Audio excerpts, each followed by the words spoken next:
Berbagai pihak menyayangkan sikap pemerintah Kota Bekasi tidak menganggarkan dana pesantren di 2023. Lalu bagaimana sesungguhnya pembahasan dalam penganggaran APBD 2023? Kita akan berbincang bersama anggota DPRD Kota Bekasi yang juga anggota Badan Anggaran DPRD Kota Bekasi, Ustadz Ahmad Ustuhri. Dakta Radio, bijak dan cerdas. Assalamualaikum Pak Ustuhri. Waalaikumsalam warahmatullahi wabarakatuh. Bang Jai. Kabar sehat Ustadz? Alhamdulillah, Bang Jai sehat ya. Alhamdulillah. Ustadz, ini yang menjadi perhatian bersama bahwa pemberitaan cukup ramai menyuarakan terkait adanya penolakan dari langkah pemerintah Kota Bekasi yang tidak menganggarkan dana pesantren di APBD 2023. Mungkin di awal Ustadz bisa menjelaskan sejarah pembahasan anggaran, mengingat Ustadz sebagai anggota Banggar DPRD Kota Bekasi. Silakan Ustadz. Ya, makasih Bang Jai. Pertama-tama perlu jelaskan dulu mengenai Perda Pesantren ya. Bahwa Perda Pesantren yang alhamdulillah ayatnya disahkan jadi Perda nomor 5 tahun 2022.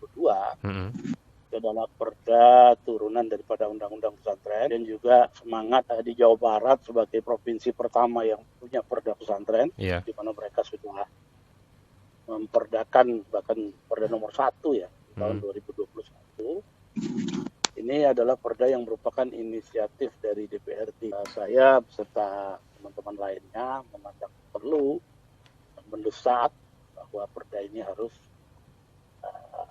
kita harus punya. Maka Kota Bekasi menjadi kota pertama di Jawa Barat, atau jangan-jangan se-Indonesia ya untuk tingkat kota, bukan kabupaten ya, yang membentuk pansus perda pesantren, walaupun pengesahannya memang kemudian berurutan sesuai dengan Biro Hukum Jawa Barat. Jadi berbeda dengan yang lalu, perlu masyarakat dan semua ketahui bahwa perda itu kita paripurnakan tidak langsung setelah finalisasi, tetapi diharmonisasi dulu di pemerintah provinsi, agar jangan sampai misalnya ini bertentangan dengan perda lainnya, perundangan, sehingga pastikan ketika perda itu keluar, kita paripurnakan sudah sesuai dengan alhamdulillah. Ini sudah kita paripurna yang pertama.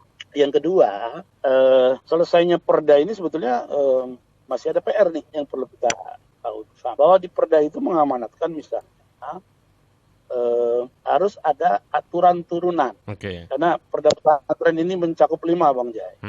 Pertama adalah pembinaan. Pembinaan ini lebih kepada software ya, ilmuwan, kemudian bidang kurikulum, workshop, termasuk beasiswa belajar bagi para pengasuh, kiai dan juga santri. Jadi software lah pembinaan supaya mutu pesantren saja makin baik. Yang kedua itu adalah rekognisi.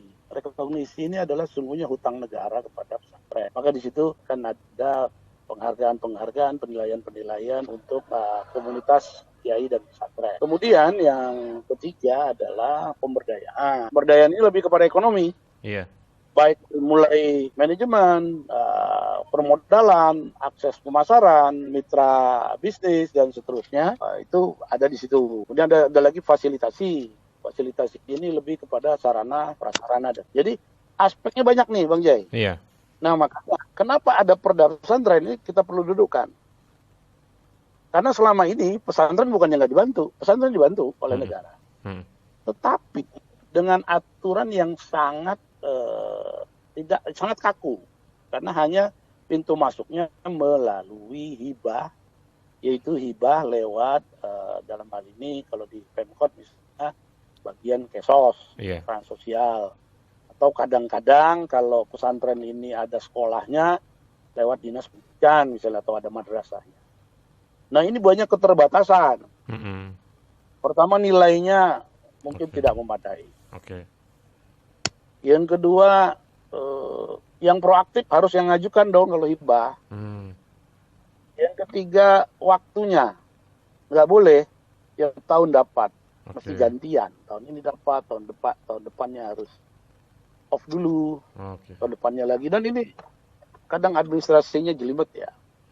Nah, itulah perda pesantren, makanya semangatnya termasuk Undang-Undang Pesantren dan Perpres tentang pendanaan pendidikan oleh Presiden di tahun yang lalu, itu kita berharap sebetulnya pemerintah daerah udah udah nggak ragu-ragu lagi, bahkan pemerintah daerah yang proaktif, bukan lembaganya yang kemudian harus aktif ngejar-ngejar gitu, dalam tanda petik mohon maaf ya, ngemis-ngemis misalnya. Iya. Karena sekali lagi filosofinya ini utang negara kepada kiai pesantren, baik dalam merebut kemerdekaan, mempertahankan dan itu. Ini kita mesti satu frekuensi. Nah yang tadi kemudian perda ini tidak selesai, harus ada perangkat peraturan wali kota di dalamnya, dalam memberdayakan, dalam merekognisi, dalam membina dan seterusnya. Nah perwal ini belum selesai. Oke. Masuk misalnya harus ada rencana tahunan 5 tahun, rencana kerja pesantren, dan ada yang tahunan, dan itu harus disahkan oleh wali kota. Gitu. Nah ini saya kira ini yang lebih mendesak. Saya cek ke Jawa Barat, tadi pagi saya komunikasi dengan teman-teman Jawa Barat, termasuk inisiator, ketua pansusnya, Kang Sirkon Jampi. Di Jawa Barat juga mengalami kendala yang sama. Perda pesantren belum bisa implementasi secara utuh, karena belum punya pergub yang lengkap. Nah ini saya kira, saya senang ini ada semacam ini, kita gaungkan, kita desak kepala-kepala daerah untuk segera memperwalkan, memperbubkan, mempergubkan perda pesantren supaya segera operasional. Sekali lagi Bang Jai, bukan sekedar hibah. Iya. Tapi nanti Dinas Kesehatan wajib membina klinik-klinik pesantren. Dinas Ketahanan Pangan wajib memberikan ketahanan pangan buat santri-santri. Karena banyak pesantren di Bekasi ada loh. Pesantren yang tanpa bayar, isinya orang-orang duafa, dia tidak terdaftar di Depag. Dalam pembahasan sudah kita desak. Kalau perlu kita anggarkan. Kayak masjid dikasih IMB gratis, kemudian lain-lain, ada koperasi gratis, sertifikatnya. Itu pendaftaran. Kita ada politik afirmasi. Satu lagi tadi yang saya lupa sebutkan. Ada afirmasi, poin kelima. Afirmasi itu justru adalah memberikan pemihakan kepada yang katakanlah dianggap perlu penguatan. Gitu, ya. Jadi rame-rame perda pesantren ini buat saya positif. Terlepas pertama misalnya ya, bahwa pertama nggak boleh ada yang mempolitisasi, saya sepakat tuh kalau itu. Baik eksekutif, dewan, siapapun nggak boleh ada yang memfasilitasi. Mempolitisasi, sorry. Tapi kalau politisasi, urusan negosiasi selesai, pesantrennya cuma jadi sekedar isu misalnya. Cuma buat dengan hore-hore. Nah ini saya sebagai anggota dewan yang besar di pesantren, saya nggak mau isu pesantren ini juga cuma sekedar bahan negosiasi jangka pendek. Oleh karena momentum ini harus juga buat edukasi masyarakat tentang perda pesantren. Nah, kita minta juga nanti teman-teman Bapak Perda di Dewan untuk mensosialisasi perda pesantren ini supaya kita satu frekuensi.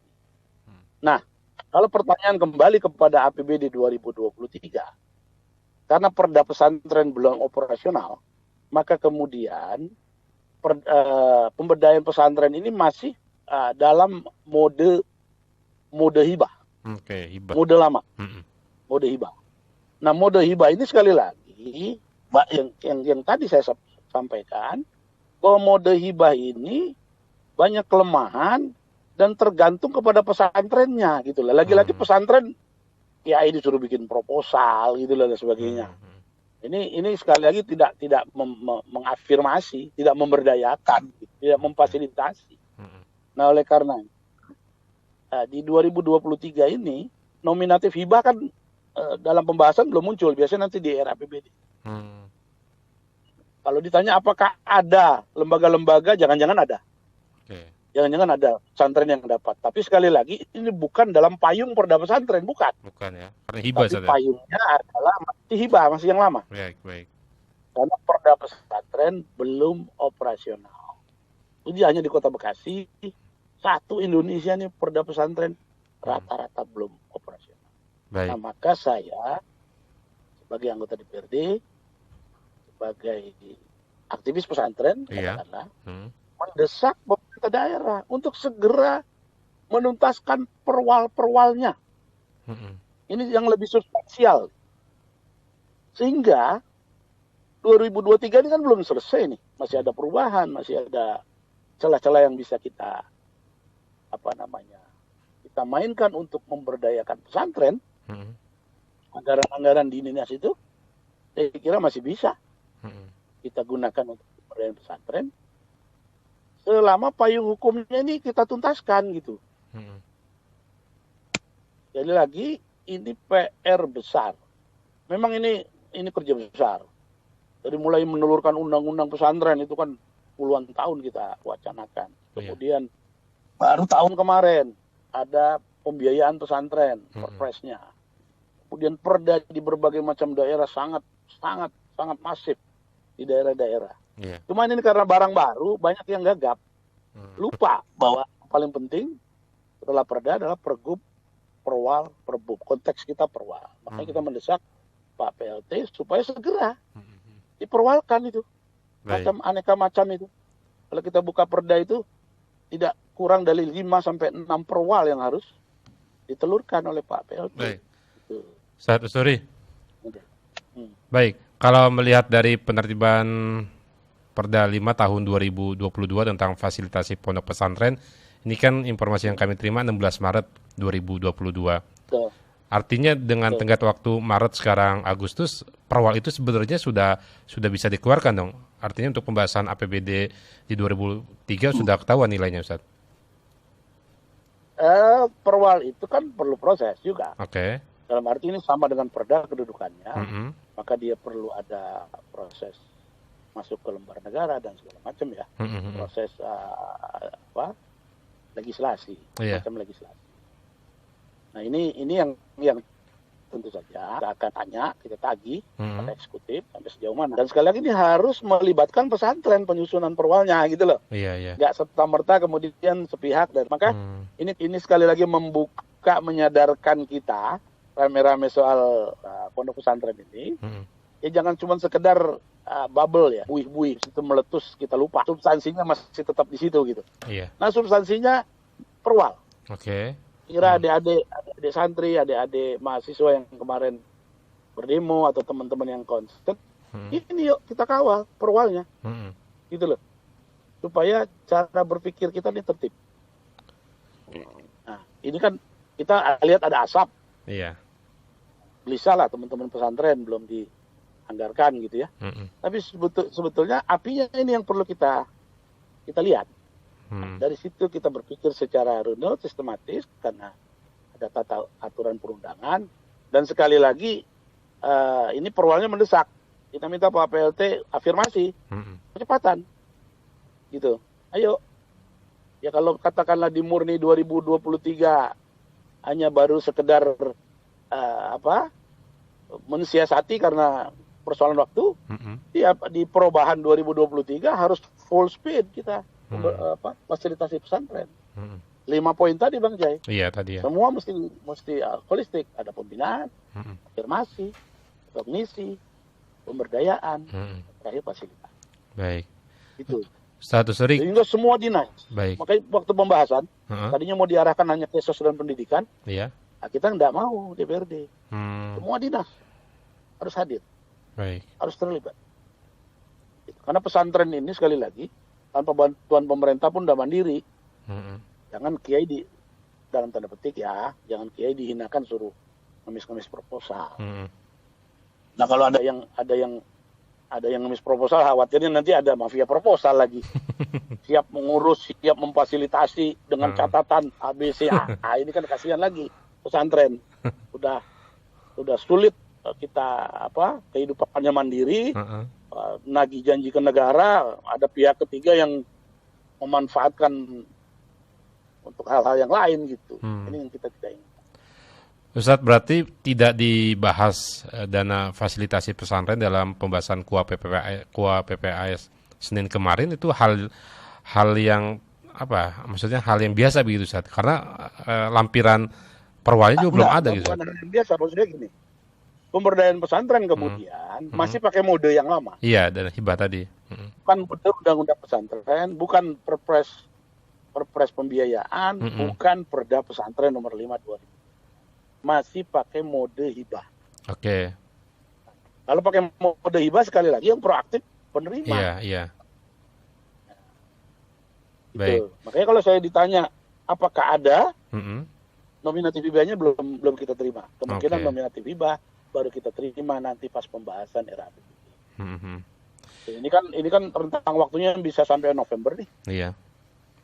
Tapi kita ingin percepat lah supaya 2 tahun kemarin gap di COVID itu bisa kejar lah. Sampai Januari pembangunan dah mulai digelar lah. Gitu. Baik. Nah ini saya sekali lagi terima kasih sama pihak-pihak yang concern sama pesantren. Tetapi sekali lagi kita mesti berpikirnya buat kesinambungan, bukan sekedar bubble, isu sesaat. Apalagi misalnya, ya saya kira sih nggak ada lah, mudah-mudahan nggak ada yang mempolitisasi dan lain sebagainya. Kualat itu yang mempolitisasi, ini urusan sama kiai kok. Gitu. Nah kita jauhi itu dulu lah, kita substansinya dulu. Baik. Berarti aksi dua teman Ustadz Usturi yang kemarin walkout itu tidak memahami aturan gitu, Ustadz, terkait pembahasan. Oh enggak, saya melihat teman-teman yang walkout itu bagian dari hak konstitusi. Yang kedua, saya kira Pak Solihin, Pak Bambang ya, dan juga ketika itu saya dan teman-teman yang lain itu termasuk yang memang concern dengan isu pesantren. Selama ini juga beliau dekat dengan kalangan santri ya. Tapi juga bukan berarti yang lain tidak dekat. Ini beda sudut pandang saja. Bahwa di dalam proses politik negosiasi anggaran perlu ada penekanan lewat aksi walkout, demo dan lain sebagainya, itu sesuatu yang dalam demokrasi biasa saja. Dan justru kita berterima kasih kepada yang walkout, kepada yang demo, juga kepada yang tidak walkout gitu. Karena memang persoalan ini jadi belum didudukkan pada tempatnya. Adanya aksi-aksi ini kemudian kita bisa mendudukkan, persoalannya misalkan ternyata ada di percepatan perwal. Nah, kalau soal anggaran itu soal alokasi, dalam arti bisa dirubah kapan saja sesuai dengan siklusnya ya, sekali lagi sesuai dengan siklusnya. Dan saya perlu ingatkan bahwa penganggaran ini setahun 2 kali. Jadi tidak ada yang terlambat. Tidak ada yang terlambat. Tinggal komitmen saja. Kalau katakanlah, di Murni katakanlah belum optimal, ya komitmen saja. Pemerintah daerah kalau perwalnya sudah selesai, maka di ABT kita full speed. Kita bayar hutang APBD Murni misalnya untuk pemberdayaan pesantren. Masih tahun yang sama. Gitu Bang. Baik. Kalau untuk laporan PAD kita sampai ini sudah masuk ke triwulan ketiga, Ustadz ya? Ya. Bagaimana laporan berdasarkan dari laporan dari teman-teman ini, teman-teman PAPD on the track kok. Sudah hampir 60%. Jadi saya kira optimis tercapai lah. Sehingga mudah-mudahan untuk 2022 ya berarti ya. Secara ya. 2022 ini target-target bisa tercapai. Baik. Ustadz Ahmad Usturi, terima kasih waktunya bersama Dakta, Ustadz. Siap, terima kasih Bang Jai, sama-sama. Assalamualaikum warahmatullahi wabarakatuh. Dakta Radio, bijak dan cerdas. Demikian rekan Dakta perbincangan kami bersama anggota DPRD Kota Bekasi yang juga anggota Badan Anggaran DPRD Kota Bekasi, Ahmad Usturi.